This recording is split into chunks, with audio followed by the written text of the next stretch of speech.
هو الله الذي لا إله إلا هو الرحمن الرحيم۔ السلام علیکم ورحمۃ اللہ وبرکاتہ۔ ناظرین، میں آج آپ کے لیے درود پاک کی فضیلت میں ایک ایسی حدیث لے کر آیا ہوں۔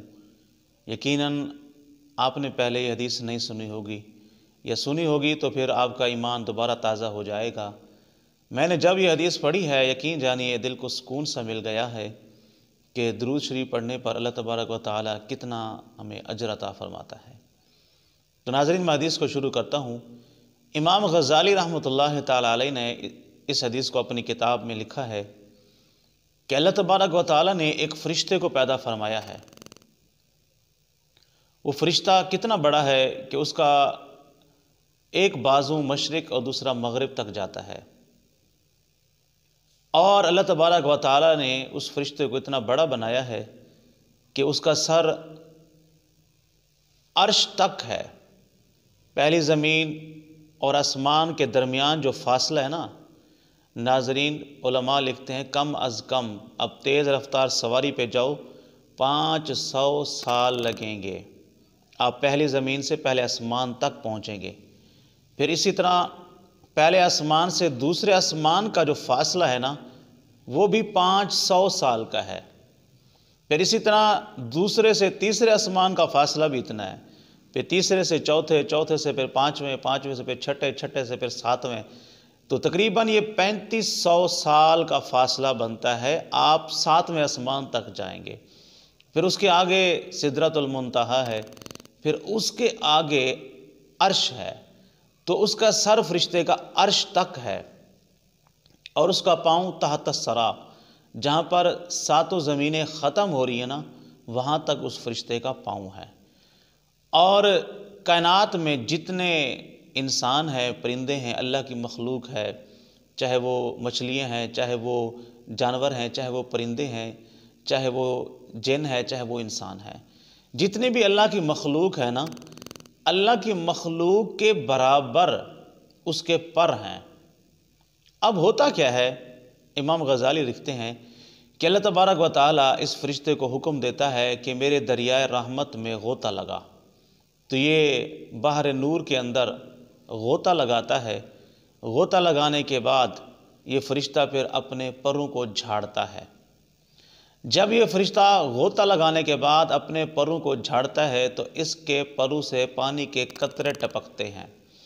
آپ اندازہ لگا لیں، جس فرشتے کے پاس اتنی تعداد میں پر ہوں کہ روئے زمین پر موجود مخلوق کے برابر، اب انسان تقریباً 700 ارب کے قریب ہیں، اب اس کے علاوہ جنات ہیں، اس کے علاوہ جناب جانور ہیں، اس کے علاوہ مچھلیاں ہیں اور دیگر مخلوق پرندے ہیں، اندازہ لگا لیں کہ اس کے کتنے پر ہوں گے۔ جب ان پروں کو وہ جھاڑتا ہوگا کتنے پانی کے قطرے ٹپکتے ہوں گے۔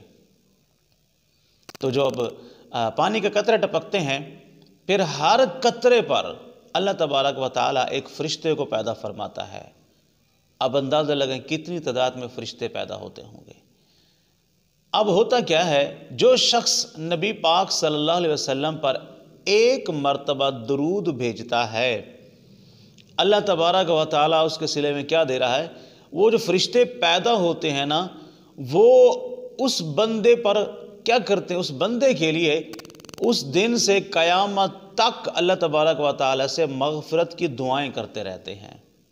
اس بندے کے لیے جو ایک مرتبہ نبی پاک صلی اللہ علیہ وسلم کی ذات پر درود بھیجتا ہے نا، اس بندے کے لیے وہ فرشتے جو لا تعداد جس کی گنتی شمار نہیں کر سکتے ہم، اس بندے کے لیے قیامت تک کے لیے مغفرت کی دعائیں کرتے رہتے ہیں۔ تو سبحان اللہ، کتنی فضیلت ہے آقا کریم صلی اللہ علیہ وسلم کے ذات پر درود پڑھنے کی۔ عجیب کیف ہے آقا تیری محبت کا، عجیب کیف ہے آقا تیری محبت کا، کہ درود تجھ پہ پڑھوں اور خود سنور جاؤں، کہ درود تجھ پر پڑھوں اور خود سنور جاؤں۔ درود پڑھنے سے پیغام ملتا ہے، درود پڑھنے سے پیغام ملتا ہے، سلام پڑھنے سے جواب ملتا ہے۔ تو حصول برکت کے لیے سارے اب میرے ساتھ مل کے ایک مرتبہ درود پڑھ لیں۔ اللہم صلی علی سیدنا مولانا محمد وعلی آلہ وصحبہ وسلم۔ کوئی بھی درود آپ پڑھ سکتے ہیں جو آپ کو آسان لگے، جو آپ کو بہتر لگے۔ سارے درود سبحان اللہ، نبی پاک کی ذات پر درود ہیں۔ الصلاۃ والسلام علیک یا رسول اللہ بھی ایک درود ہے، صلی اللہ علیہ وآلہ وسلم بھی ایک درود ہے، درود ابراہیمی ہے، درود تاج ہے۔ جو آپ درود پڑھنا چاہیں نبی کی ذات پر پڑھیں اور کثرت کے ساتھ پڑھیں۔ انشاءاللہ درود پڑھنے کی وجہ سے آپ کی دنیا اور آخرت سنور جائے گی۔ اللہ پاک ہمیں کثرت کے ساتھ درود پڑھنے کی توفیق عطا فرمائے۔ دعاؤں میں یاد رکھیے گا۔ اللہ پاک آپ کو سلامت رکھے۔ دخان ٹی وی کو سبسکرائب کریں اور ہمارے ساتھ تعاون کریں۔ اللہ پاک آپ کے رزق میں، مال جان میں، عزت آبرو میں برکتیں عطا فرمائے۔ السلام علیکم ورحمۃ اللہ وبرکاتہ۔